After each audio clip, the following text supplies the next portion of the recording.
You are live now on Average Mics. Are you okay, buddy? You doing okay? Yeah, buddy, I'm all right. My truck had to go in for a service. Um, Tuesday night I dropped it off, picked it up Friday, and there hasn't been a load for me this last week. I'm waiting this week. There's nothing today. There's something tomorrow, maybe, I think. We got Junkyard Dog is our field reporter here. He's a truck driver. He goes up and down Eastern Canada and Eastern United States, and he keeps his Yeah. eyes and ears open for us. And how's freight moving? Is freight moving at all? Rate's not good, buddy. There's lots of companies crying. We There's people calling our company nonstop every day looking for anything because we farm out a bit of our work, right? We only have, well, uh, one of our main guys, owner operator guys, he packed it in. A few months ago, another owner operator packed it in, and there's another one. So actually, really, there's only three of us right now, but the other guy, he's going to be 65, and he's packing her in too. He says it's just not there. He says he doesn't need to work for peanut wages. Understood. So Yeah. you said the last haul you did, you got no freight to come back, and that's killer.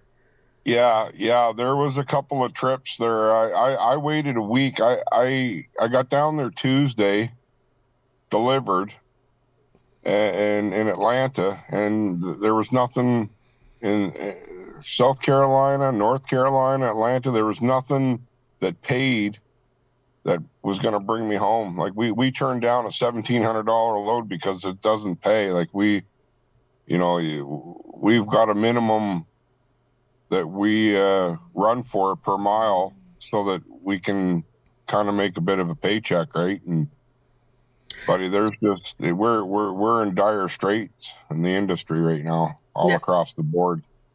so you come back empty. You're obviously you're on your own dime. You're on your own dime, yeah. Wow. So Now, let me ask you something. I know you've been watching, you've been following me on and off, or following me for a little good chunk of time now. Remember yeah, when I a kept couple saying, years now, I think it's been at least a couple of years, pretty close to it.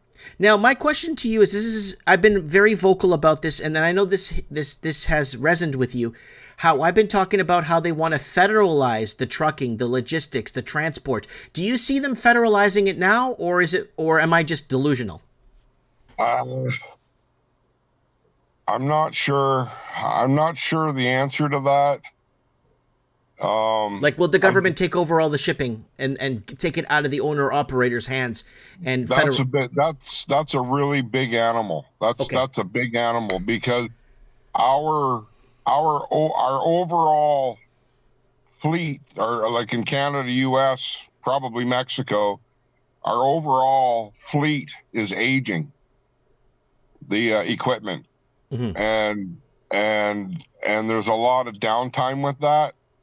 So companies are like, we're leaning on each other to rescue loads, kind of thing, Right. that don't pay.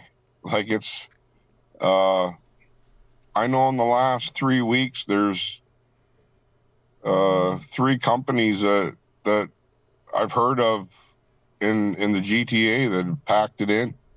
Wow.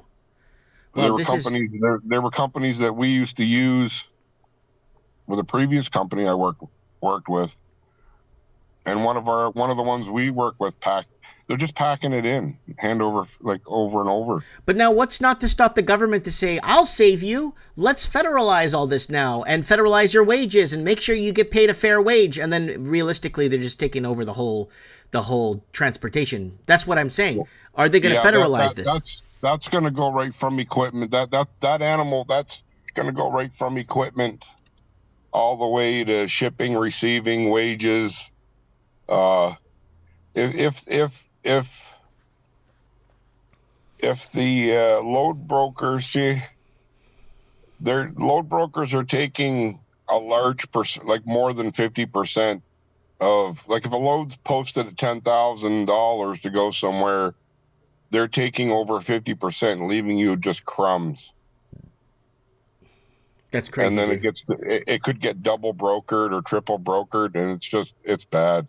Yeah, because they start laying in with the different levels of I call it laying in with different levels of theft. That's all it is. Yeah, all it is theft. Yeah, it's a mafia. Like it's one big mafia. They all kind of know each other, eh? Like the companies and the brokers, they all kind of know each other. Like it's the same people over and over. Like they get to know each other. Yeah. They know they.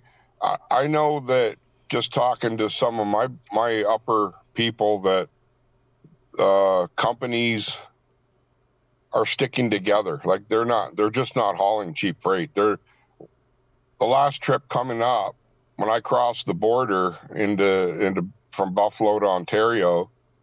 I asked the border patrol. I said, because he didn't he kind of gave me a hard time. Says, why did it take you so long to come back? I said, because there was no freight. Yeah. So you were held. I Let's take a step back. You were held at the U.S. Canadian border on the American yeah, side. not held. Just ask the question. Why did it take so long for you to come back this time? It took like 8 days to do an Atlanta, like a Carolinas Atlanta run. Should only take 4 or 5. Right. So they were questioning you why it took so long to come back, and you told them that I was looking for something to bring back, right? Looking for something to bring back. And I asked him, I said, is there a lot of trucks coming back empty? He says, there is a ton of trucks coming back empty. He said, you guys are all coming back empty, a lot of you. This is major. This is huge, major. And you would think that we would want more stuff made in America or produced in America or fabricated in America. Obviously, they have a population of 300 plus million, and they do have stuff we need up here too, right? Yeah, that's absolute for production of products, for ingredients, for food and material. Yeah, absolutely. Michael, I was like, if I know we got to be careful what we say here, but like this Polyev is not going to save us. I'm sorry to tell No, everybody. no, no. Yeah, I made. I made a few videos. I made a video 2 years ago saying that. Yeah, he's not going to save us. Nobody's coming to save Canadians. They can't. Nobody. The only way they could save Canadians is if they, again, scrap the money laundering, do a big internal audit on all the money that was laundered through Canada, which homes are empty, how much was it purchased through illegal funds, fentanyl sales, fentanyl coming in from China. It's a big job. Like, it's a big internal job that needs to be done. And if they do it, so he can't do that. And another problem, he can't balance the books. There's too much public servants. There's too many people working for the government. How the hell is he going to balance the books? Well, he did say in one of his little podcasts there I watched, their part of their mission is to reclaim these homes that are empty from the money launderers. Good luck with that. I've been saying it for the last 10 years. Yeah. That's part of his mission. He wants to reclaim all the empty homes. But you want to know something, Mike? In the big picture of it all here is, Paul Revere says, he wants to build homes. Okay, I understand that. But his trucking company after trucking company is friggin' going bankrupt right now. And it's only a certain bunch of us that do this for a living. If you cut the grass under our feet and wipe us out, who are you going to get to build your homes? Who's going to deliver the lumber and the cement and all the stuff that goes with building? We're all going bankrupt. And you know what the sad part, what Americans don't know from Canada's side? Yes, homes, land, everything's expensive. One thing they don't know is that to build a house, let's say in rural Ontario on a little piece of land, to build a house, you're looking at $200,000 to $400,000 for an average home to build, because the materials are so expensive. Now, to build that same home, let's say in Tucson, Arizona, or Albuquerque, New Mexico, to build the exact same home, you could probably get it done for under $65,000. Well, yes, I believe that. But Paul Revere says the gatekeepers here in Canada aren't the bureaucracy, like the contractors have to pay millions of dollars just for permits and clearance to build. That's on top of the house price, which they get out of when they sell the houses for millions of dollars. But we're not buying houses for millions of dollars because we don't have the money. The money launderers are. Most Canadians are only living on friggin' minimum wage. Like, I wanted to talk about living wage. We need to push living wage. 45 bucks an hour, I think, would be a living wage in today's technology. Not a minimum wage. Minimum wage is minimum wage. You're not going to put the pressure on the corporate, let's say Burger King and McDonald's. It's not their fault, right? That's just a minimum wage job. And when I was a kid, a minimum wage job is to keep you going through summer. When you're done grade 9, you go to a summer job. Grade 10, you go to your summer job. Grade 11, you go to your summer job. You do your summer jobs. That's a minimum wage. And you live with your parents. You save enough money to go to college. Now they want to make minimum wage a living wage, which is not good. You're talking about the middle class, blue and white collar workers in the middle of it all. Not the minimum wage, but the middle class workers that need to make 50, 40, 50 bucks an hour for pay off their universities, pay off their colleges, pay off and put a down payment on a damn house. Yes. Mike, also, have you been to a dealership lately? Do you know these contractors that come and physically build your house have to get to and from work with their tools? Mm-hmm. What's the price of a pickup or a van today? Can you tell me? In Canada, 110,000 for. There you go. 110. Hold on, let me finish. Yeah. 110,000, and my friend priced out the same truck that he wanted to buy in northern, just outside of Mobile, Alabama. The same truck he priced out at a dealer there, 39,000 American. With the exchange, he was looking at 61,000 Canadian all in. Yeah, like I've been looking at trucks lately, like 15, 16, 17. You're going to get a beater that's got 300,000 kilometers on it, and they're still asking 20, 30,000 for it. That is just nuts. And you could go to somewhere in the rural states and pick up the same truck for $2,000. So so Paul Averi, you're on the right track, but you've completely missed it. Like, these people have to get to and from to build, which they can't afford the vehicle to do that with on their wages. It's not living wages, and the truckers are going bankrupt. There's people that I know selling, like, they're getting rid of all their shit. When you go up Dixie Road and you go into Toronto and see all the truck lots, they're completely full of trucks and equipment that's not selling. It's not selling because there's no work for it. People aren't buying. Uncle B in the comments is asking you a question. Do you see the United States and Canada unifying in one country? I wish they would. Like, I'd like to have we should have the Constitution of the United States. It should be joined. It should be merged together with an Ameridollar. We should be a part. In order for, we're going to sink or swim, we're sinking, and together we can maybe do something. I would think that, because we're like brothers. Canada and U.S. are like brother sister. Like, I don't know. Economically, it would make sense, but the problem is Canada doesn't want to. Yeah. Here's the problem: China owns a lot of Canada, a lot of our mines, a lot of lithium-ion mines, coal mines. So that's the problem. Yeah. So China doesn't want a merger with Canada and the United States because China would lose a lot of its assets. Absolutely. And that's absolutely. Yeah. So I think China would go to war with the U.S. before it gives up Canada. When I, as a Canadian truck driver, or any Canadian, so for me to buy $100 American right now cost me 141 Canadian. Like almost half of our money, Canadian money, to buy $100 bill. Mm-hmm.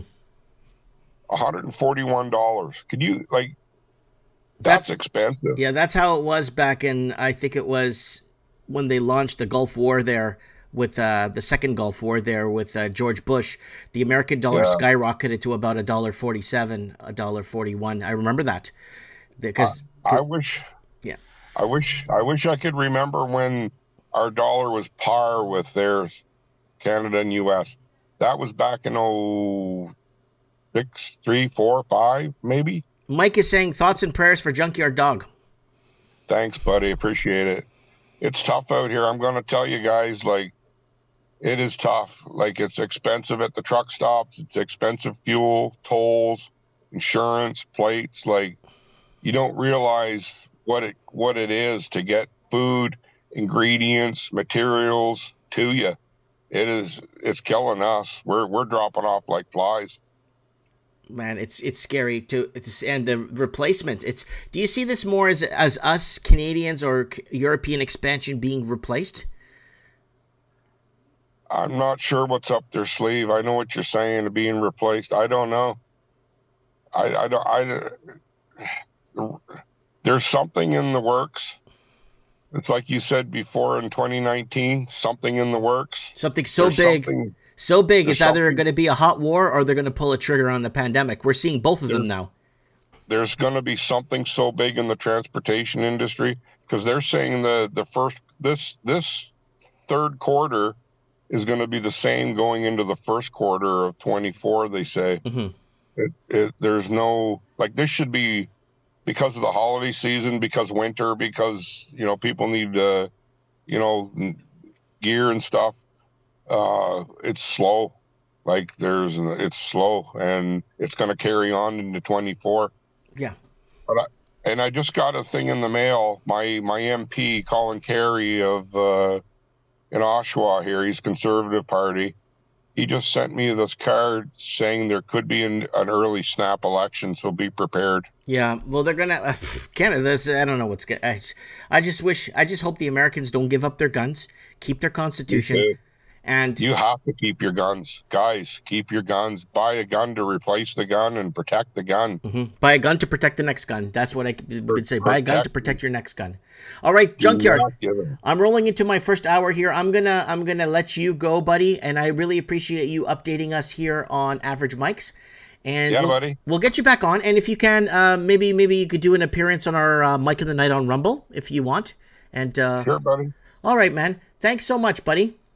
All right, take care. Say hey to everybody, and everybody that's listening. Talk to you later. Appreciate it. All right, God bless, buddy.